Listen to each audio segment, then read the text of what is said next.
Something is there. Something serious thing is there. ഇത് college subject ആണ് ഞങ്ങൾ ഇത്രയും പേര് ഇരിക്കുമ്പോൾ മനസ്സിലായല്ലേ. ക്യാമ്പസ് ലൈഫ് അത് പറയാമെന്ന് വെച്ചിരുന്ന മീശ വേണം മാസം കാണിക്കാനായിട്ട്. ഹിന്ദി നടന്മാർക്ക് ആർക്കെങ്കിലും ഇംഗ്ലീഷ് നടന്മാർക്ക് വീശുണ്ടോ? ഞാൻ സ്റ്റബിൾസ് ഒക്കെ ഇട്ട് വന്നപ്പോൾ ജയരാജ് സർ ആദ്യം ചോദിക്കുന്നത് മീശയുടെ ഞാൻ പറഞ്ഞു കോളേജ് സ്റ്റുഡൻ്റ് അല്ലേ സാർ എന്തിനു മീശ അതായത് മാറി കമ്മീഷണർ ഓഫ് പോലീസ് അങ്ങനെ അത് മാറിയതാണ്. എൻ്റെ ഫാമിലിയായിട്ട് ഏറ്റവും കൂടുതൽ എനിക്ക് തോന്നുന്നത് സിനിമകൾ ചെയ്തിട്ടുള്ള ആളുകുട്ടിയാണ്. എൻ്റെ കുഞ്ഞിൻ്റെ കൂടെ, വൈഫിൻ്റെ കൂടെ, എൻ്റെ കൂടെ. ചില ക്യാമറാമാൻ നോക്കിയിട്ട് ഡയറക്റ്റ് ചോദിക്കും ഓക്കെ ആണെന്ന്. എക്സ്പ്രഷൻ ഒക്കെ ഉണ്ട്. അപ്പൊ നമുക്ക് ഒരു ഫ്രെയിമിൽ രണ്ട് ചന്ദ്രൻ ആകാശത്ത്. അപ്പൊ ഒരു ക്യാമറമാനായിട്ട് ഭയങ്കര ക്യാമറമാനാണ് സിനിമ. അതൊരു പുതിയ വെറൈറ്റി അല്ല ഉപയോഗിച്ചൂടെ. ഈ പറഞ്ഞ കഥാപാത്രത്തെ 100% നിയന്ത്രിക്കുന്നത് ഞാനാ. വിജയരാഘവൻ അല്ലെ കുട്ടൻ എന്ന് പറഞ്ഞ ആളാണ് ഈ ചാടിക്കളിക്കട കൊച്ചിരാമ എന്ന് പറഞ്ഞുകൊണ്ട് ഈ ക്യാരക്ടറിനെ എങ്ങനെ വേണം അത്രയും പോകണം, എത്രയും തിരിയണം, എന്നിട്ട് അത് പറയണം. കണ്ണ് നിറയണോ, കണ്ണ് നിറഞ്ഞ് ഒഴുകണോ. വില്ലന്മാരായിട്ട് അഭിനയിക്കുന്ന ദേഷ്യം തോന്നുന്നില്ല. അപ്പനായിട്ട് അഭിനയിക്കുന്ന ആളോട് അപ്പനോട് സ്നേഹം തോന്നുന്നു. ഈ പെണ്ണിനോട് മാത്രം എന്താ തോന്നുന്നത്? ഞാൻ നോക്കുമ്പോ ജയ്സേട്ടനും ബോബിച്ചേട്ടനൊക്കെ അതുവരെ ആക്ടിങ് വളരെ എളുപ്പം. ഏറ്റവും നല്ല പരിപാടി ആക്ടിങ് എന്ന് പറയുന്ന ആൾക്കാരെ ഇത് കേട്ട ഉടനെ ഇവര് ഒരാൾ അങ്ങോട്ടും ഒരാൾ ഇങ്ങോട്ടും പോയിട്ട് ദീപം. ഇപ്പോഴും പഴയ ഫിലിമൊക്കെ ആയിരുന്നെങ്കിൽ ഇന്ന് കാണുന്ന കുറെ ആർട്ടിസ്റ്റുകളൊന്നും ഉണ്ടാവില്ല. എപ്പോഴെങ്കിലും വൈന്ന് വിട്ടു പോയിട്ടുണ്ടോ എന്തെങ്കിലും മെയിൻ സംഭവങ്ങളൊക്കെ എന്നിട്ട് വിഴുങ്ങിയിട്ടുണ്ടോ? പിന്നെ അങ്ങനെ വിഴുങ്ങിയാണ് ഇവിടെ ഇരിക്കുന്നതൊക്കെ. Make every wedding unforgettable. Joya Lucas, world's favorite jeweler. Yes, Oxygen year-end sale. Home അപ്ലയൻസിനും ഡിജിറ്റൽ ഗാഡ്ജറ്റ്സിനും ഈ വർഷത്തെ ഏറ്റവും വലിയ ഓഫറുമായി ഓക്സിജൻ ഇയർ എൻഡ് സെയിൽ ആരംഭിച്ചിരിക്കുന്നു. Say yes to EMIs, exchanges and more only at Oxygen, the digital expert. Oxygen, the digital expert.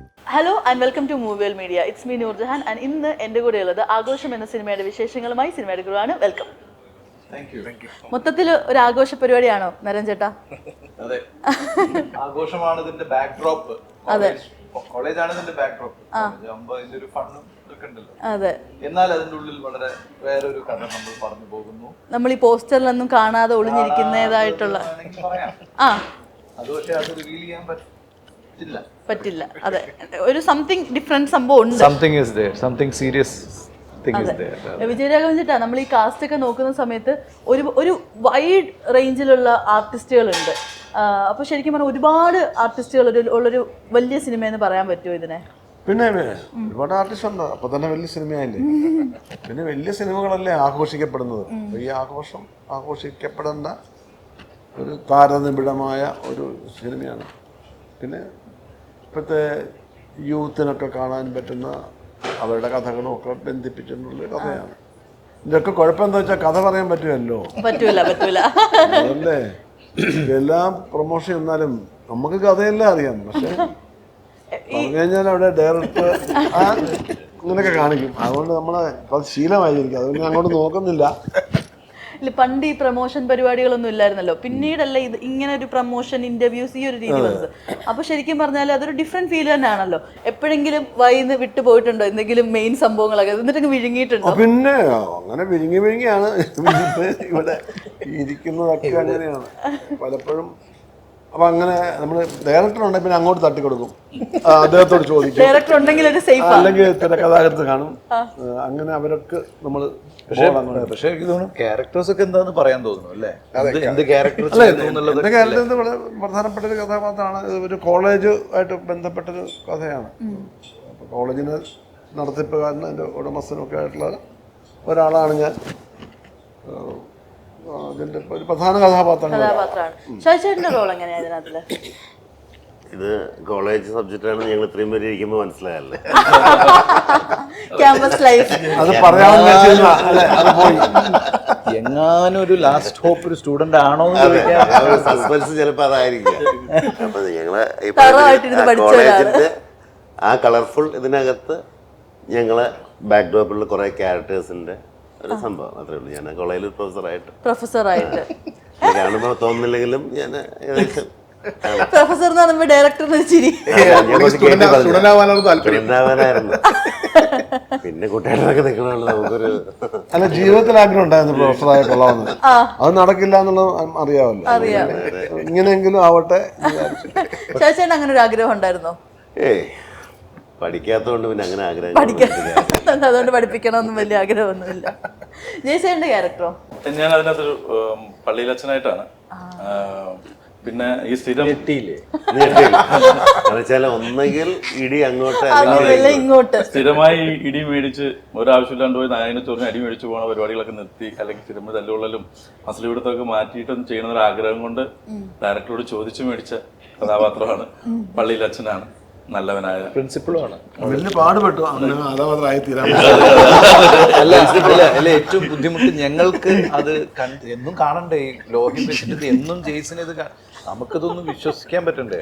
അങ്ങനെ ഞങ്ങളിത് ട്യൂണ്ടായി വരുമ്പോഴേക്കും സിനിമ അതൊരു അതൊന്ന് റിയലൈസ് ആയി വന്നപ്പോഴത്തേക്ക് ഈ പള്ളിയിലച്ഛന്റെ വേഷമൊക്കെ ഇട്ട് ഫസ്റ്റ് ലുക്ക് കണ്ടപ്പോഴത്തേക്ക് എന്താ അച്ഛനായിട്ട് ആദ്യം വന്നപ്പോ കൈ ചുരുട്ടി വെച്ചാ വന്നു. അച്ഛനാണെന്ന് നന്മ മനസ്സിൽ പറയട്ടോ. അങ്ങനെ തന്നെ അത് അങ്ങനെ തന്നെയാണ്. നല്ലൊരു കുട്ടികളുടെ കൂടെ നിൽക്കുന്ന നല്ല മനസ്സുള്ള ഒരു മാനേജർ അച്ഛനാണ് അവിടുത്തെ കോളേജിന്റെ മാനേജർ അച്ഛൻ. നമുക്ക് ഡയറക്ടറിലേക്ക് വരാണെങ്കിൽ ഈ ഒരു സിനിമ ഇത്രയും വലിയ കാസ്റ്റ് ഇതൊക്കെ എങ്ങനെയാണ് സാധിച്ചത്? ഇത്രയും ആളുകൾ ഇത്രയും ആർട്ടിസ്റ്റുകൾ ഒത്തൊരുമിച്ച് ഒരു സിനിമ ചെയ്യാന്ന് പറഞ്ഞാൽ നിസ്സാര കാര്യമല്ല. ഇപ്പം പല സിനിമകൾ വരുവാണെങ്കിലും ലിമിറ്റഡ് ആയിട്ടുള്ള ആളുകൾ, കുറച്ച് കാസ്റ്റ് അങ്ങനെയൊക്കെയാണ് വരുന്നത്. അപ്പോൾ എല്ലാവരുടെയും ഡേറ്റ് ഒക്കെ ഓക്കെ ആയി. എങ്ങനെയായിരുന്നു ആഘോഷം സംഭവിച്ചത്? ആഘോഷം അതൊരു വലിയ അനുഗ്രഹമാണ്. കാരണം ഇത്രയും സീനിയർ ആയിട്ടുള്ള ആൾക്കാരോട് നമുക്ക് ആർട്ടിസ്റ്റിലൂടെ നമുക്ക് പടം ചെയ്യാൻ പറ്റുക വലിയ കാര്യമാണ്. പിന്നെ ഈ സബ്ജക്ട് ഡിമാൻഡ് ചെയ്യുന്നതാണ് ഈ കാസ്റ്റിംഗ്. ഈ ഇവരെക്കുള്ള ഇത്രയും എക്സ്പീരിയൻസ് ഉള്ള ആർട്ടിസ്റ്റുകൾ വേണം ഈ സബ്ജക്ട്. ഇപ്പം ഉദാഹരണത്തിന് ഇപ്പം കുട്ടേട്ടനൊക്കെ ശരിക്കും പറഞ്ഞാൽ കുട്ടേട്ടൻ ചെയ്ത് അതായത് ഒരു വൺ ഓഫ് ദ ഒരു ലീഡ് ക്യാരക്ടർ വേണമെങ്കിൽ പറയാം. അപ്പോൾ അത്രയും ഒരു ഇമ്പോർട്ടൻസ് ഉള്ള ക്യാരക്ടർ കുട്ടേട്ടനെ പോലത്തെ ആൾ ചെയ്യുമ്പോഴാണ് ആ ക്യാരക്ടർ അത് അത്രത്തോളം നമുക്ക് ഉദ്ദേശിച്ചുള്ള സ്ക്രീനിലേക്ക് എത്തുക. ഇപ്പം നരേൻ ഭായി ആണെങ്കിലും നമ്മുടെ ഇവിടുത്തെ ഹീറോ ആണ്. അപ്പം ഇദ്ദേഹം ഇപ്പോൾ ക്ലാസ്മേറ്റ്സ് ഇപ്പോൾ എവിടെ ചെന്നാലും എൻ്റെ അടുത്ത് ചോദിക്കുന്നത് ക്ലാസ്മേറ്റ്സിന് ശേഷം, അതായത് ഇപ്പോൾ ആഘോഷത്തിൻ്റെ പ്രൊമോഷൻ എവിടെ ചെന്നാലും ക്ലാസ്മേറ്റ്സ് കണക്ട് ചെയ്താണ് നരേൻ ഭായിയുടെ കാര്യം എപ്പോഴും ചോദിക്കുന്നത്, ഏത് പ്രൊമോഷൻ ചെയ്താലും. അപ്പോൾ എല്ലാവരും ഉള്ളിൽ ആ ഒരു സാധനം നടക്കുന്നുണ്ട്.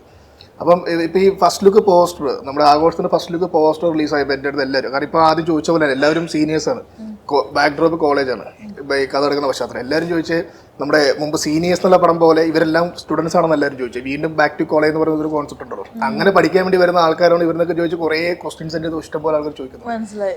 അപ്പം എന്താ പറയുക, ഇവരെപ്പോലുള്ള പ്രഗത്ഭരായ ആർട്ടിസ്റ്റുകളുടെ കൂടെ സിനിമ ചെയ്യാൻ പറ്റുമെന്ന് പറഞ്ഞാൽ വലിയൊരു അനുഗ്രഹമായി കാണുന്നു.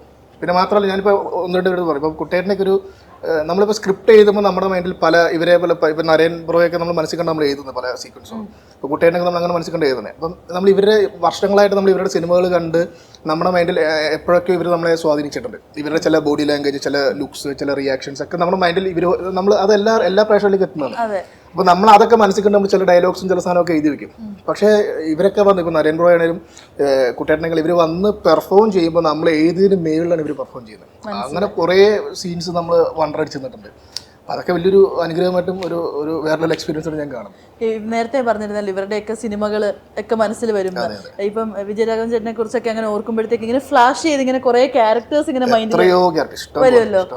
അങ്ങനെ പെട്ടെന്ന് വന്നിട്ടുള്ള ക്യാരക്ടേഴ്സ് ഏതൊക്കെയായിരിക്കും ഈ ഒരു സിനിമ ഇതൊരു മനസ്സിലോട്ട് വന്ന സമയത്ത് ഇതായിട്ട് റിലേറ്റബിൾ ആയിട്ട് തോന്നിയ ക്യാരക്ടേഴ്സ്? ഒത്തിരി ക്യാരക്ടേഴ്സ്. ഇപ്പോൾ ആക്ച്വലി കുട്ടേട്ടൻ ഈ പടത്തിലൊരു ഇപ്പോൾ റിവീൽ ചെയ്യാൻ പറ്റാത്തൊരു ക്യാരക്ടറാണ് എങ്കിൽ പോലും നമുക്ക് അദ്ദേഹം ചെയ്ത കുഴപ്പം. ഞാൻ ഇന്നലെയും കൂടെ ആക്ച്വലി ഞാൻ മിനിഞ്ഞാന്ന് ഞാൻ പഞ്ചപാണ്ഡവർ കൊണ്ടുപോകും. പഞ്ചപാണ്ഡവർ, അതായത് പഞ്ചപാണ്ഡവരത്തിൽ കുട്ടേട്ടനാണ് ഹീറോ. അതായത് ക്ലീൻ ഷേവ് ചെയ്തൊരു ഫേസ് ആണ്. പക്ഷെ ക്ലീൻ ഷേവ് ചെയ്ത ഫേസ് വെച്ചിട്ട് മൂപ്പര് മാസ് കാണിച്ച പടമാണ് പഞ്ചപാണ്ഡവർ, കല്ലൂർ കടൻസ് എന്ന് പറഞ്ഞൊരു പരിപാടി. അപ്പം അങ്ങനെ ഇപ്പം രാമലീല എന്നുള്ള പടം, രാമലീലയ്ക്കകത്ത് ഇപ്പോൾ നമ്മൾ എനിക്ക് ഈ പടത്തിൽ എനിക്ക് കുറച്ചുകൂടെ റെഫറൻസ് വന്ന രാമലീലയ്ക്കകത്തുള്ളൊരു ക്യാരക്ടറൈസേഷനാണ്. അതായത് കുട്ടേട്ടൻ വെറുതെ ആ രാമലീല എന്ന പടത്തിൽ വന്ന് നിൽക്കുമ്പോൾ, ആ ഫ്രെയിമിലൊക്കെ വന്ന് നിൽക്കുമ്പോൾ കിട്ടുന്നൊരു എനർജി, ഒരു പവർ എന്നൊക്കെ പറഞ്ഞാൽ ഭയങ്കരമായിട്ടൊരു സ്ക്രീൻ പ്രസൻസ്, ആ ഓറ ഭയങ്കരമാണ്. അപ്പം അതൊക്കെ നമ്മളെ ഭയങ്കരമായിട്ട് ഇൻഫ്ലുവൻസ് ചെയ്തിട്ടുണ്ട്. ഇപ്പം നേരത്തെ പറഞ്ഞ പോലെ ക്ലീൻ ഷേവ് വെച്ചിട്ട് മാസ് കാണിക്കാനായിട്ടുള്ള ബുദ്ധിമുട്ടുകൾ ഉണ്ടായിരുന്നോ ശരിക്കും പറഞ്ഞാൽ? മാസം ഒഴിവാക്കാൻ വേണ്ടി ക്ലീൻ ഷേവ് ഞാൻ അങ്ങനെ ആലോചിച്ചു പറഞ്ഞപ്പോഴേ ക്ലീൻ ഷേവ് വെച്ച് മാസ് കാണിക്കാനായിട്ട് മീശ വേണം, മാസ് കാണിക്കാനായിട്ട് അങ്ങനെ ശരിക്കും ഹിന്ദി നടന്മാർക്ക് ആർക്കെങ്കിലും നടന്മാർക്ക് മീശ ഉണ്ടോ? അല്ല, പെർഫോം ചെയ്തിരിക്കുന്നതാണല്ലോ മീശയില്ല നമ്മുടെ ഒരു ഇൻഡസ്ട്രിയില്. പക്ഷെ ഒരു സമയം മുതലേ മീശയൊക്കെ വെച്ച് നമ്മളാ മീശ പിരിച്ചു കഴിഞ്ഞാൽ അങ്ങനെ എന്തോ തോന്നലാണ്. അതെ, ശരിക്കും അങ്ങനെയൊന്നും ഇല്ല. അല്ല, ചിലവർക്ക് മീശ ഉള്ളതാണ് ഭംഗി, ചിലവർക്ക് മീശ ഇല്ലാത്തിട്ടും അത് വർക്കൗട്ട് ആവും. അത്രേ ഉള്ളൂ. നരേന്ദ്രൻ അതെല്ലാം ഫുൾ ഓഫ് ചെയ്യുന്ന ഒരാളാണല്ലോ. ലൈക്ക് രണ്ട് ടൈപ്പ്. ആദ്യത്തെ സിനിമ പോലീസ് സീരിയസ് ആയിട്ട് വന്ന പോലീസ് മീശയില്ല. അത് ഞാൻ കോളേജ് സ്റ്റുഡൻ്റാന്ന് വിചാരിച്ചിട്ട് ഷൂട്ടിംഗ് സ്പോട്ടിൽ വന്നപ്പോഴാണ് അറിയണത് എന്നെ മാറ്റി പോലീസാക്കി. അങ്ങനെയാണ് ഫോർ ദ പീപ്പിൾ പോലീസ്. അല്ലെങ്കിൽ ഞാൻ പോലീസ് ആയിരുന്നെങ്കിൽ ചിലപ്പോൾ മീശയുടെ വന്നേനെ. മീശ ഉണ്ടായില്ലേ. ഞാൻ സ്റ്റബിൾസ് ഒക്കെ ഇട്ട് വന്നപ്പോൾ ജയരാജ് ആദ്യം ചോദിക്കുന്നത് മീശയുടെ. ഞാൻ കോളേജ് സ്റ്റുഡൻ്റ് അല്ലേ സാർ, എന്തിനു മീശ? മാറി കമ്മീഷണർ ഓഫ് പോലീസ് അങ്ങനെ അത് മാറിയതാണ്. അതെ, അത് നമ്മുടെ നാട്ടില് ചിലപ്പോൾ മീശ ഇല്ലാത്തൊരു പോലീസിനെയൊക്കെ ഇൻട്രോഡ്യൂസ് വളരെ റയറായിട്ടാണ് അത് അല്ലേ. ഇപ്പൊ നേരത്തെ പറഞ്ഞില്ലായിരുന്നു നമ്മുടെ സിനിമ ഒരു ക്യാമ്പസ് സിനിമ ആയതുകൊണ്ട് തന്നെ ക്ലാസ്മേറ്റ്സ് വെച്ചിട്ട് ഒരുപാട് പേര് കണക്ട് ചെയ്ത് പറയുന്നുണ്ടെന്ന്. ഇപ്പൊ ഈ AI ജനറേറ്റഡ് വീഡിയോസിന്റെ ഒക്കെ കാലമാണല്ലോ. അപ്പൊ കുറെ ക്ലാസ്മേറ്റ്സിന്റെ ആണെങ്കിലും നിങ്ങളുടെ എല്ലാവരുടെയും ഒരു ഫ്യൂച്ചർ ജനറേറ്റ് ചെയ്തിട്ട് അങ്ങനെ ഒരു വീഡിയോസ് ഒക്കെ അല്ലേ, അടിപൊളി വീഡിയോ കണ്ടിട്ടുണ്ടായിരുന്നു. അതൊക്കെ ചിലതൊക്കെ വരുമ്പോ കാണാറുണ്ട്. അത് 2 വന്നിട്ടുണ്ട്. ഭയങ്കര രസമാണ്. അത് ഭയങ്കര നമുക്കൊരു ഇത്രയും നല്ലൊരു ഇതാകുമ്പോ നൊസ്റ്റാൾജിക് ആയിട്ടത് കാണുമ്പോൾ വളരെ സന്തോഷം തോന്നുന്നുണ്ട്. അല്ല, അത് ഞാൻ ഇപ്പോഴും ഓർക്കുന്നുണ്ട്. ആ സിനിമ ഇറങ്ങിയപ്പോൾ അത് എല്ലാവരിലേക്ക് എത്തിയിട്ടുണ്ട്. കാരണം നമ്മൾ പുറത്ത് പോയിട്ട് ക്ലാസ്മേറ്റ്സ് കണ്ടില്ലേ, കണ്ടില്ല എന്ന് പറഞ്ഞാൽ ഭയങ്കര നാണക്കേടായിരുന്നത്. അത്രയും എല്ലാവരും കണ്ടൊരു സിനിമയാണത് ക്ലാസ്മേറ്റ്സ്. അതെ, അന്ന് ചെയ്യുന്ന സമയത്തൊന്നും ചിലപ്പോൾ സ്വപ്നത്തിൽ പോലും കരുതില്ലല്ലോ ഇത്ര വർഷങ്ങൾക്ക് ശേഷവും ഇത് ഇങ്ങനെ ഒരു അതെ ഇങ്ങനെ ഇത് കണ്ടിന്യൂസ് ആയിട്ട്. പ്രത്യേകിച്ച് സോഷ്യൽ മീഡിയ ഒന്നും ഇങ്ങനെ ആക്റ്റീവ് അല്ലല്ലോ. മീഡിയ തുടങ്ങിയിട്ടില്ല അങ്ങനെ കാര്യമായിട്ട്. അതുണ്ടായിരുന്നെങ്കിൽ എന്തായിരുന്നു, ഇനിയും ചിലപ്പോൾ അത് വേറെ ലെവലിൽ പോയേനെ. അതെ, പക്ഷെ ഒന്നോർത്ത് കഴിഞ്ഞാൽ അത് ആ ടൈമിൽ ഇറങ്ങിയത് ഒരു നൊസ്റ്റാൾജിക് രീതിയാണല്ലോ. അതെ, ഈ ആഘോഷം എന്ന് പറഞ്ഞ സിനിമയിലേക്ക് ഷാജിച്ചേട്ടൻ്റെ എൻട്രി ശരിക്കും പറഞ്ഞാൽ എങ്ങനെയായിരുന്നു? ഈ മൂവി ചൂസ് ചെയ്യേണ്ട ഒരു പാർട്ട് അതെങ്ങനെയായിരുന്നു? ഇല്ല, ഞങ്ങള് ഗുമസ്തൻ എന്ന് പറയുന്ന സിനിമയിൽ ഞങ്ങൾ ടീമായിട്ട് വർക്ക് ചെയ്തത്. എല്ലാവരും ഞങ്ങൾ 4 പേരും. കുട്ടേട്ടനാണ് ഞങ്ങൾക്ക് ഇത്തവണത്തെ പുതിയ എൻട്രി. പിന്നെ അതിനുശേഷം ഞങ്ങൾ ആ ടീം തന്നെ വർക്ക് ചെയ്തിട്ടുള്ള ഏത് സിനിമയാണെങ്കിലും ഞങ്ങൾ ഒരുമിച്ച് ആ ഒരു ടീം ഉണ്ടായിരുന്നു. അപ്പം അങ്ങനെയാണ് ഈ സിനിമയ്ക്കകത്ത് എൻട്രി ചെയ്യുന്നത്. ഞാൻ കുട്ടേട്ടനുമായിട്ട് എനിക്ക് പറയാനുള്ള വേറൊരു കാര്യം എന്ന് വെച്ചാൽ എൻ്റെ ഫാമിലിയായിട്ട് ഏറ്റവും കൂടുതൽ എനിക്ക് തോന്നുന്നത് സിനിമകൾ ചെയ്തിട്ടുള്ള ആൾ കുട്ടേട്ടൻ. എൻ്റെ കുഞ്ഞിൻ്റെ കൂടെ, വൈഫിൻ്റെ കൂടെ, എൻ്റെ കൂടെ. ഞാൻ എൻ്റെ ഓർമ്മയിൽ ആദ്യത്തെ കുട്ടേട്ടൻ്റെ കൂടെയുള്ള സിനിമ എനിക്ക് തോന്നുന്നത് രജപുത്രനാണോ ബ്രിട്ടീഷ് മാർക്കറ്റ്. രജപുത്രൻ അതിന് മുമ്പായിരിക്കും, ബ്രിട്ടീഷ് മാർക്കറ്റ്. ആ സിനിമയ്ക്ക് അന്ന് തുടങ്ങിയ ഒരുപാട് നമ്മൾ എക്സ്പീരിയൻസ് ഷെയർ ചെയ്യാൻ പറ്റുന്ന ഞാൻ കണ്ട സീനിയർ ആക്ടർമാരിൽ ഒരാളാണ് കുട്ടേട്ടൻ. എല്ലാ കാര്യങ്ങളും നമ്മൾ വീട്ടിലെ പോലെ സംസാരിക്കുകയും എന്നീ സുധീഷിനൊക്കെ വീട്ടിൽ കൊണ്ടുപോയിട്ട് ഞങ്ങൾക്ക് ഭക്ഷണമൊക്കെ തരുമായിരുന്നു. അങ്ങനെ പണ്ട് മുതലേ ഈ പടത്തിലും ഞാൻ ഫസ്റ്റ് സീൻ സ്റ്റാർട്ട് ചെയ്യുന്ന കുട്ടേട്ടൻ്റെ കൂടെ. അപ്പം നമ്മളൊരു ആർട്ടിസ്റ്റിൻ്റെ മുമ്പിൽ നിൽക്കുമ്പോൾ, അവരൊരു സീനിയർ ലെജൻഡായിട്ടൊരു ആക്ടറിൻ്റെ മുമ്പിൽ നിൽക്കുമ്പോൾ നമ്മൾ അറിയാതെ അഭിനയിച്ചു പോകുന്ന ഒരു സാഹചര്യങ്ങളുണ്ടാകും. എല്ലാ ആൾക്കാർക്കും എല്ലാവർക്കും ബാധകമാണ്. അപ്പോൾ നമ്മൾ അവരെ ശ്രദ്ധിച്ചാൽ മാത്രം നമുക്ക് അഭിനയിക്കാൻ പറ്റുമെന്നുള്ളതാണ് എൻ്റെ ഒരു തോന്നൽ. എക്സ്പീരിയൻസ് എല്ലാം അതിനകത്തുണ്ടാകും. നമുക്ക് അങ്ങനെ കിട്ടുന്ന ശരി. അത് എനിക്കിപ്പോൾ ശരിക്കും ഞങ്ങൾക്ക് ഈ പടത്തില് കുട്ടേട്ടനുള്ളത് ഒരു വലിയൊരു അസറ്റാണ്. അത് ഒന്ന്. പിന്നെ ഞാനതിൽ ഒരു കാര്യം നോട്ടീസ്, ഇപ്പം ഈ പറഞ്ഞ പോലെ 1-2 സംഭവങ്ങൾ ഉണ്ടായിട്ട് ഞാനതിൽ ഈ ഒരു ക്യാരക്ടറുണ്ട് സ്കൂൾ കോളേജിൽ പ്രൊഫസറായിട്ട്. അപ്പോൾ അതിങ്ങനെ വായിച്ച് ഞാൻ വിചാരിച്ചു ഇതെങ്ങനെ ചെയ്യും, ഇത് ആര് ചെയ്യും, ഇത് വേണോ എന്നൊക്കെ ഞാൻ എൻ്റെ മനസ്സിലുള്ളതാണ്. വേറെ ഒരു ക്യാരക്ടർ. അപ്പോൾ അത് ഭയങ്കര ബുദ്ധിമുട്ടില്ലേ, ഇത് വർക്കൗട്ട് ആവുമോ? അപ്പം ഞാൻ അമലിൻ്റെ അടുത്ത് അത് ആ ക്യാരക്ടർ ഇല്ലെങ്കിൽ നമുക്കൊന്ന് അവോയ്ഡ് ചെയ്യണ്ടേ എന്നൊക്കെ ചോദിക്കും. പെട്ടെന്ന് ചോദിച്ചു ഇത് ആരാ ചെയ്യാൻ പോകണം? അത് ജോണി ആൻ്റണി ചേട്ടൻ. ജോണി ആൻ്റണി ആണോ? അപ്പം ഓക്കെ എന്നുവെച്ചാൽ അദ്ദേഹത്തിന് അത് പറ്റും. ചിലവര് ഒരു ഇതുണ്ടല്ലേ. അപ്പം അങ്ങനെയാണ് ഇതിൻ്റെ കാസ്റ്റിങ്ങിനൊരു ഭയങ്കര, ഇപ്പം നമുക്ക് കൺവിൻസിങ് അല്ല എന്ന് തോന്നുന്ന സാധനം കൺവിൻസിങ് ആക്കാൻ പല ആർട്ടിസ്റ്റുമാർ വരുന്ന പോലെ. അതുപോലെ ഞാനതിൽ സീക്വൻസ് പറയാൻ പറ്റില്ല, പക്ഷേ കുട്ടേട്ടൻ ഇതിൽ വളരെ പവർഫുള്ളായിട്ട് 1-2 കാര്യങ്ങൾ പറയുന്ന ഒരു സീക്വൻസ്, ചെറിയ സീക്വൻസാണ്.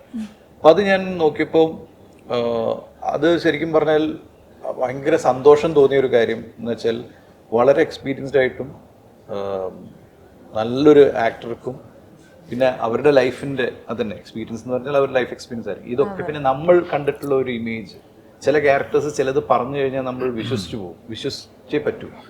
ആ കൺവിക്ഷൻ തരുന്ന ഒരു ക്യാരക്ടർ, അങ്ങനത്തെ ഒരു ക്യാരക്ടറാണ് ഇതിൽ കുട്ടേട്ടൻ ചെയ്തിരിക്കുന്നത്. അപ്പോൾ അത് നമ്മൾ സിനിമയിൽ കാണാറുണ്ട്, പക്ഷേ അഭിനയിക്കുമ്പോൾ നമ്മൾക്കത് കിട്ടുമ്പോൾ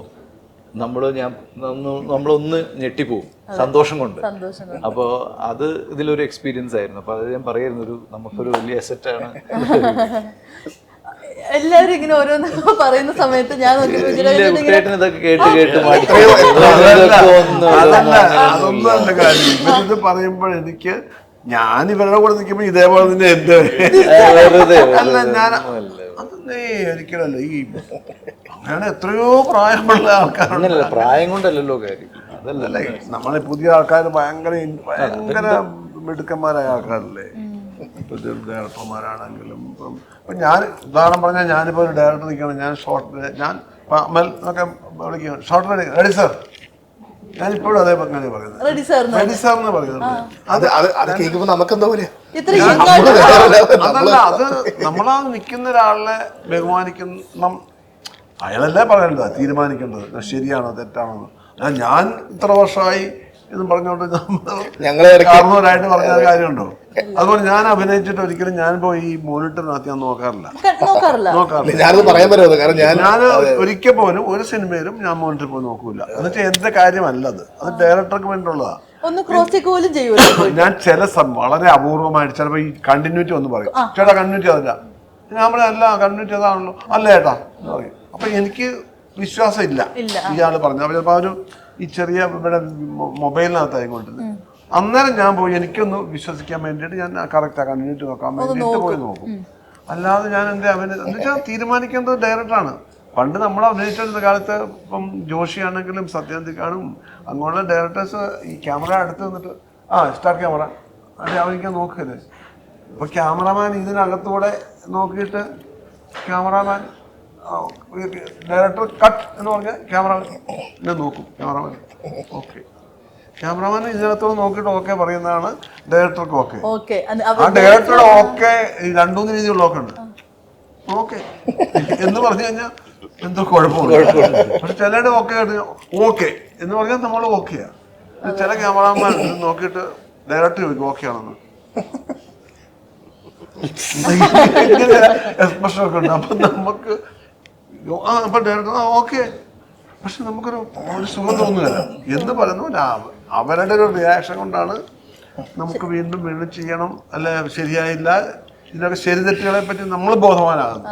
പക്ഷെ എങ്കിൽ പോലും നമ്മൾ ചെയ്യുന്നതിന്റെ ഒരു ശരികളെ പറ്റി നമുക്ക് അറിയാം, ഒരു ഐഡിയ ഉണ്ടല്ലോ. ഐഡിയ ഉണ്ട്. കുട്ടികളെ പറ്റി എടുത്തു പറഞ്ഞ വേറെ കാര്യമുണ്ട്. അതായത് സാധാരണ നമ്മൾ ഈ സീനിയർ ആർട്ടിസ്റ്റുകൾ പെർഫോം ചെയ്യുന്ന സമയത്ത് ഷോട്ടിൽ വരുന്നതിന് മുമ്പ് നമ്മൾ ഈ ജൂനിയർ ആർട്ടിസ്റ്റുകൾ ഉണ്ടാവുമല്ലോ, അപ്പോൾ ഇവരൊക്കെ ചിലപ്പോൾ സമയത്ത് ടൈമിംഗ് തെറ്റിച്ച് ചെയ്യുന്ന ആൾക്കാരുണ്ട്. അപ്പോൾ നമ്മൾ അവരുടെ ടൈമിംഗ് ശരിയാക്കാൻ വേണ്ടി അല്ലെങ്കിൽ പെർഫോമൻസ് ശരിയാക്കാൻ വേണ്ടി നമ്മൾ ഇവരെ വിളിക്കുന്നതിന് മുമ്പ് നമ്മൾ ഡമ്മിയായിട്ട് ഒരാൾ നിർത്തി നമ്മൾ ചിലപ്പോൾ സീൻ നമ്മൾ നോക്കും. അപ്പം അങ്ങനെ സാധാരണ ചെയ്യാറില്ലേ. പക്ഷെ അത് ഞാനും ആക്ച്വലി പടം തുടങ്ങിയ ആദ്യത്തെ കുറച്ച് ദിവസം അങ്ങനെ ഫോളോ ചെയ്തത്. കുട്ടേട്ടൻ വന്ന് കഴിഞ്ഞപ്പോഴത്തേക്കും കുട്ടേട്ടൻ അതിന് തന്നെ വിളിക്കാതെ സാറ് ഫൈനൽ അല്ല റിഹേഴ്സൽ ഞാൻ വന്ന് നിൽക്കാം. അപ്പം ഞാൻ ഞെട്ടിപ്പോയി. കാരണം കുട്ടേട്ടനെ പോലത്തെ ആള് നമ്മൾ റിഹേഴ്സലോട്ട് നിർത്താന്ന് പറയാം. അതാണ് അത് നമുക്ക് വലിയൊരു എക്സ്പീരിയൻസ് ആണ്. കാരണം ഞാൻ നോക്കിയപ്പോഴത്തേക്കും എത്ര റിഹേഴ്സലിന് വേണേലും ഇദ്ദേഹം വരാൻ നിൽക്കുന്നത് റെഡിയാണ്. നമുക്കറിയാൻ പറ്റും ഇപ്പൊ ആള് ചെയ്യുന്നത് എന്താണ്, ആള് അവര് ചെയ്യുന്നത് അനുസരിച്ചല്ലേ നമുക്ക് ചെയ്യാൻ പറ്റുള്ളൂ. അല്ലാതെ സീനിയേഴ്സ് എല്ലാവരും ഫോളോ ചെയ്യുന്ന കാര്യമായിട്ട് എനിക്ക് തോന്നിയില്ല. പക്ഷേ ശരിക്കും പറഞ്ഞാൽ നമുക്ക് എനിക്ക് ഒരു പുതിയ അറിവ് ടൈമിംഗ് ശരിയാക്കാൻ വേണ്ടി അല്ലെങ്കിൽ ഷോർട്ട് എടുക്കുന്ന സമയത്ത് തെറ്റിപ്പോകും, വീണ്ടും റീടേക്കുകൾ പോയിക്കൊണ്ടേ. നമ്മളെല്ലാരും കൂടെ ഉണ്ടെങ്കിലേ എൻസെമ്പിൾ ആക്ടിങ് എന്ന് പറയില്ല, എല്ലാരും കൂടെ ഉണ്ടാകുമ്പോൾ ഉള്ളൊരു റിതമുണ്ട്. അത് നമ്മൾ 5-6 പ്രാവശ്യം ചെയ്ത് കഴിഞ്ഞാൽ ആർട്ടിസ്റ്റ് ചെയ്യുമ്പോഴേ ഉണ്ടാവുള്ളൂ. മാത്രമല്ല എന്തെങ്കിലും പുതിയ ഇതൊന്നും അല്ല. നമ്മളിപ്പോ ചിലപ്പോ ക്ലോസ് എടുക്കുന്ന പോലെ നമ്മള് കാണുകയില്ല. ചേട്ടനെ ഇല്ല, ചേട്ടനെ ക്ലോസാ.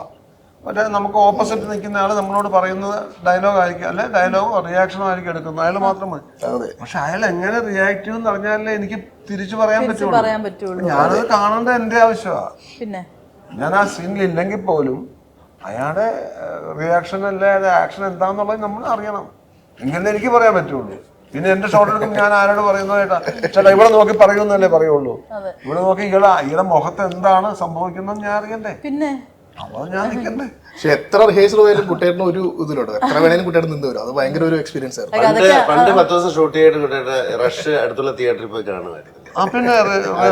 കറക്റ്റ് ആണെന്ന് അറിയാൻ വേണ്ടി 3-4 ദിവസം കഴിഞ്ഞിട്ടൊക്കെ റഷ് വരുള്ളൂ. നമുക്ക് ഈ ഡിജിറ്റൽ ഇല്ലാത്ത സമയത്ത് അങ്ങനെ അറിയുന്നത്.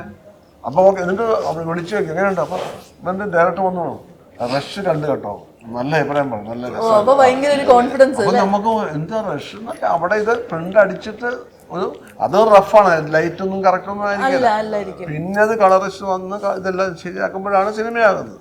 അല്ല അതൊക്കെ കേൾക്കുമ്പോൾ ഒരു വലിയ സമാധാനമാണ്. ഇന്നിത് നോക്കിയിട്ടാണ് ഫിലിമല്ല ഇവിടെ അന്നേരം തന്നെ എഡിറ്റ് ചെയ്ത് ഇരിക്കല്ലേ. പുതിയൊരു ക്യാമറമാനാണ് ഇവിടെ കേട്ടോ. ഇയാളുടെ ഇതുപോലെ ഒരാഴ്ച റെസ്റ്റ് കഴിഞ്ഞപ്പോ ഒരു ഫ്രെയിമിൽ 2 ചന്ദ്രൻ ആകാശത്ത്. അപ്പൊ ഒരു ക്യാമറമാനായിട്ട് ഭയങ്കര ക്യാമറമാനാണ്. സിനിമ അതൊരു പുതിയ വെറൈറ്റി അല്ല, ഉപയോഗിച്ചൂടെ അത് ഏത് സിനിമയുടെ പറയില്ല. അന്ന് എന്റെ വൈകുന്നേരത്താണ് പറഞ്ഞു. നമ്മളിപ്പോ ഇത്രയും പറഞ്ഞിട്ടുണ്ടല്ലോ ചേട്ടൻ റിഹേഴ്സലിന് പോകുന്ന കാര്യമൊക്കെ പറഞ്ഞു. അപ്പൊ ശരിക്കും പറഞ്ഞാൽ ഇത്രയും സീനിയർ ആയിട്ടുള്ള ആക്ടറാണ്. ഇപ്പൊ നമ്മൾ പല സിനിമകളിലും ഇതുവരെ ചേട്ടൻ ചെയ്യാത്ത പല റോളുകൾ കണ്ടിട്ടുണ്ട്. ഇപ്പൊ പൂക്കാലൊക്കെ ആണെങ്കിൽ നമ്മൾ ഇതുവരെ അങ്ങനെ കണ്ടിട്ടില്ലാത്തൊരു രീതിയിൽ. അപ്പൊ ശരിക്കും ഹോംവർക്ക്സ് ചെയ്യാറുണ്ടോ? പിന്നെ ഹോംവർക്ക് ഒന്നും വീട്ടിൽ നിന്നുണ്ട്. ശരി നാളെ മുതൽ രാവിലെ നിന്നുകൊണ്ട് പഠിക്കുകയോ അല്ലെങ്കിൽ മുറി അടച്ചിട്ടിരിക്കുകയോ അങ്ങനത്തെ സംഭവം ഇല്ല. നമ്മളോടത് പറഞ്ഞു കഴിയുമ്പോൾ അല്ല സ്ക്രിപ്റ്റ് വായിച്ചു കഴിയുമ്പോൾ നമ്മളിപ്പോഴും എപ്പോഴും നമ്മളെ ഹോണ്ട് ചെയ്യുന്നത്. നമ്മൾ എപ്പോഴൊന്നും അതിനുവേണ്ടി ഒരു സമയം പോലും ഞാനിങ്ങനെ ഇരുന്നിങ്ങനെ എന്താണ് അങ്ങനെ ചിന്തിച്ചിട്ടില്ല. ഓരോന്നോരോന്നൊക്കെ നമുക്കിങ്ങനെ വീണ് കിട്ടും. അത് ഇന്ന പോലെയൊക്കെ ആവാം, അത് ബോഡി ലാംഗ്വേജ് ഇന്നതാവാം, അതിങ്ങനെ ആയിരിക്കും സംസാരിക്കുന്നത്. അങ്ങനെ പല കാര്യങ്ങളും തെറ്റിയും തിരുത്തിയും വീണ്ടും തെറ്റിയും അങ്ങനെയൊക്കെ നമ്മൾ ചിന്തിക്കും. അത് അതിനകത്തുള്ള സംഭവം. അതിന് വേണ്ടിയിട്ട് കുത്തിയിരുന്നുള്ളൊരു വലിയ ടാസ്ക് ഞാൻ എടുക്കാവുന്ന അങ്ങനെയൊന്നും എനിക്ക് തോന്നിയിട്ടില്ല. ബട്ട് നമ്മളിപ്പോൾ ഒരു കണ്ടിന്യൂസ് ഇപ്പോൾ ഒരു റോള് ചെയ്യാണ്, കുറച്ച് ദിവസത്തെ ഒരു സ്കെഡ്യൂൾ കാണും, നമ്മളൊരു ക്യാരക്ടറായിട്ടാണല്ലോ നിൽക്കുന്നത്. അതിന് എന്തെങ്കിലും മാനറിസങ്ങൾ പിന്നീട് കുറച്ച് ദിവസം കൂടെ കൂടിയിട്ടുണ്ടോ? അങ്ങനെ ഏതെങ്കിലും ക്യാരക്ടർ ചെയ്യുന്ന സമയത്ത്, അതായത് ഒരു ക്യാരക്ടർ ചെയ്യുന്ന കഴിഞ്ഞിട്ടും ആ ക്യാരക്ടറിന് എന്തെങ്കിലും മാനറിസങ്ങൾ കൂടെ കൂടിയിട്ടുണ്ടോ? സ്റ്റാർട്ട് ക്യാമറ തുടങ്ങും, കട്ടെന്ന് നിൽക്കും. ഇതിനിടയ്ക്ക് ഇൻ ബിറ്റ്വീനും ഈ പറഞ്ഞ കഥാപാത്രത്തെ 100% നിയന്ത്രിക്കുന്നത് ഞാനാ. വിജയരാഘവൻ അല്ലെ കുട്ടൻ എന്ന് പറഞ്ഞ ആളാണ് ഈ ചാടിക്കളിക്കട കൊച്ചിനാമ എന്ന് പറഞ്ഞുകൊണ്ട് ഈ ക്യാരക്ടറിനെ എങ്ങനെ വേണം, അത്രയും പോകണം, എത്രയും തിരിയണം, എന്നിട്ട് അത് പറയണം, കണ്ണ് നിറയണോ, കണ്ണ് നിറഞ്ഞ് ഒഴുകണോ, ഒഴുകി വീഴണോ, കണ്ണ് തുടയ്ക്കണോ, മൂക്ക് ചീറ്റണോ, ഇതെല്ലാം ഞാൻ തീരുമാനിക്കുന്നതല്ലേ. ഞാൻ ആ നിമിഷം തീരുമാനിക്കുന്നതാണ്, മുൻകൂട്ടി പോലല്ല. ആ സമയത്ത് നമ്മൾ ക്യാരക്ടർ ഏകദേശം നമ്മളിലേക്ക് എത്തിക്കും. നമ്മൾ ക്യാരക്ടർ ആകുകയല്ല. ഞാൻ പലപ്പോഴും പറഞ്ഞിട്ടുള്ള നമ്മൾ കഥാപാത്രമായി തീരുകയല്ല, കഥാപാത്രത്തെ നമ്മളിലേക്ക് എത്തിക്കുക, ഞാനെന്ന ക്യാൻവാസിലേക്ക് എത്തിക്കുക. ഞാനാണ് ഇതിനെ നിയന്ത്രിക്കുന്നത്. പിന്നെ അത് കഴിഞ്ഞാൽ എനിക്കെന്ത് അതല്ല ചെല്ലു പറഞ്ഞതല്ല. ഇപ്പൊ ഈ കൂടെ അഭിനയിക്കുന്ന പെൺകുട്ടിയോടൊക്കെ 3-4 പടത്തിലധികം പ്രണയം തോന്നുന്നു. അങ്ങനെയാണ് ഈ വില്ലനോട് തോന്നുന്നില്ല. വില്ലന്മാരായിട്ട് അഭിനയിക്കുന്ന ദേഷ്യം തോന്നുന്നില്ല. അപ്പനായിട്ട് അഭിനയിക്കുന്ന ആളോട് അപ്പനോട് സ്നേഹം തോന്നുന്നു. ഈ പെണ്ണിനോട് മാത്രം എന്താ തോന്നുന്നത്?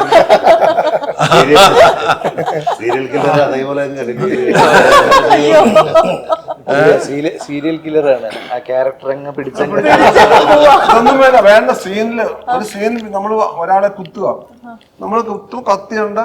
ഈ കുത്തുന്ന കൃത്യമായിട്ട് നമ്മൾ കുത്തുകല്ലേ, ക്യാമറ ഇപ്പുറത്ത് വെച്ചിരിക്കുക. ഞാൻ ഇയാളെ ഇയാൾ ഇങ്ങോട്ട് തിരിഞ്ഞിരിക്കാന് ഇയാളെ വയറിന് ഇവിടെ കുത്തണം എന്ന് തോന്നിയാൽ ഞാൻ കൈയുടെ ഇടയ്ക്കൂടെ കക്ഷത്തിൽ കൂടെയാണ് ഞാൻ കത്തി പോകുന്നത്. അത്ര പ്രിസിഷൻ വേണം എനിക്ക്. അല്ലാതെ എനിക്ക് വില്ലനെ കുത്തുവോ ശരിക്കും? എന്ത് മണ്ടത്തരാ പറയുന്നത്. ഇതിനോട് കണക്ട് ചെയ്ത് ഒരു കോമഡി സംഭവിച്ചത് പറയാം. അതായത് ഞങ്ങൾ ഷൂട്ട് കഴിഞ്ഞ ദിവസം ഞങ്ങൾ വൈകുന്നേരം ഹോട്ടലിൽ ഒത്തുകൂടി. എല്ലാവരും ഉണ്ട് കേട്ടോ, കുട്ടേട്ടനൊക്കെ ഉണ്ട്. അപ്പോൾ ഞങ്ങൾ തമാശയൊക്കെ പറയുന്ന സമയത്ത് കുട്ടേട്ടൻ്റെ പഴയ എക്സ്പീരിയൻസ് ഒക്കെ ഞങ്ങളെല്ലാം കേട്ടോണ്ടിരിക്കുക. ഏറ്റവും കൂടുതൽ ശ്രദ്ധിക്കുന്നത് ജയ്സേട്ടനും നമ്മുടെ ബോബി കുര്യൻ. ഇവർ ഭയങ്കരമായിട്ട് ഞങ്ങളൊക്കെ ഭയങ്കര രസം കേട്ടോണ്ടിരിക്കുക. നരേൻ ഭായിയൊക്കെ ഉണ്ട്. അപ്പോൾ കുട്ടേട്ടൻ ഇങ്ങനെ പറഞ്ഞ സമയത്ത് ഈ ചോദ്യം നിങ്ങൾ ചോദിച്ചു, സെയിം ചോദ്യം അവിടെ ഞങ്ങൾ ചോദിച്ചു, എങ്ങനെയാണ് ഒരു ക്യാരക്ടറിലേക്ക് എത്തുമ്പോൾ എങ്ങനെയാണ് കൺസീവ് ചെയ്യാനൊക്കെ ചോദിച്ചു. അപ്പോൾ കുട്ടേട്ടൻ അതിന്റെ കാര്യങ്ങളൊക്കെ പറഞ്ഞ സമയത്ത് കുട്ടേട്ടൻ ഒരു പോയിന്റ് പറഞ്ഞു. അതായത് എന്റെ എക്സാമ്പിൾ പറഞ്ഞ പൂക്കാലം സിനിമയിലെ കഥാപാത്രമാണ്.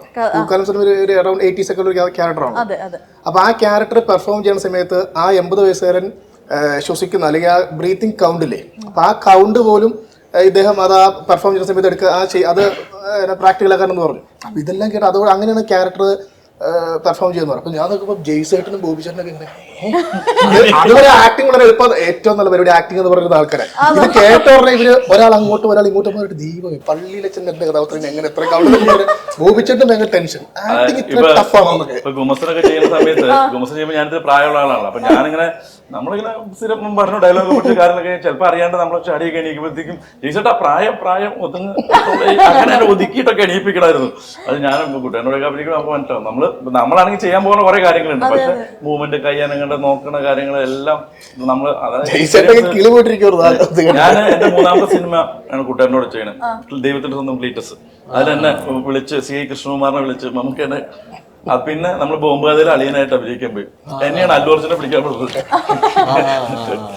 അങ്ങനെ. പക്ഷെ ഇതിനകത്താണ് നമ്മൾ കുറേ കൂടി അടുത്ത് കൂടെ നിന്ന് ചെയ്യാനൊക്കെ ഉള്ള അവസരം കിട്ടിയത്. ഇപ്പൊ നമ്മൾ തമാശയായിട്ട് ഇങ്ങനെ വണ്ടർ അടിച്ച് നിന്നെന്ന് പറഞ്ഞാൽ പോലും ഈ ആർട്ടിസ്റ്റുകൾ ഓരോരുത്തരാണെങ്കിലും വേറൊരാളുടെ അടുത്തു നിന്ന് ഇങ്ങനെ ഗ്രാസ്പ് ചെയ്തെടുക്കുന്നതും നമുക്ക് നല്ല ക്വാളിറ്റീസ് വേണമെങ്കിൽ ചൂസ് ചെയ്ത് ഇതുപോലെ എടുക്കാമല്ലോ, അങ്ങനെ എടുക്കാറുണ്ടോ? അല്ല, അങ്ങനെ ചെയ്യണം എന്നൊക്കെ വിചാരിക്കും. പക്ഷെ നമ്മൾ ഈ ആക്ഷൻ കട്ടിന്റെ ഇടയിൽ പക്ഷെ നമ്മളെ കൊണ്ട് പറ്റിയത് പക്ഷെ നമ്മൾ കാണുമ്പോൾ വിചാരിക്കും അതങ്ങനെ ചെയ്യായിരുന്നു തോന്നും. സമയത്ത് പറ്റണ്ടേ? അതെ, ആ സ്പോട്ടിൽ അത് അങ്ങോട്ട് വരത്തില്ല, പിന്നീട് ആലോചിക്കും. അതുകൊണ്ട് ഡയറക്ടർ വരുന്നവരെ പിന്നെയും ചെയ്യിപ്പിക്കും. അല്ല, അതിന് നല്ല ഞാൻ ഒരു 5-6 എല്ലാവരും കൂടെ ഒന്ന് റിഹേഴ്സ് ചെയ്ത് നോക്കി. റിഹേഴ്സൽ ആണ് മെയിൻ ആയിട്ട്. പിന്നെ അല്ല, പണ്ട് ചെയ്യുന്ന കാര്യം ഫിലിമല്ലേ, ഇപ്പോഴത്തെ 100 ടേക്ക് പോയാലും നഷ്ടമൊന്നുമില്ലല്ലോ. മറ്റേ ഫിലിം ഒരടിക്ക് ഇത്ര രൂപയാ. ഈ ചെയ്യുന്നിടത്തോളം സാധനം അത് പ്രോസസ് ചെയ്യണം.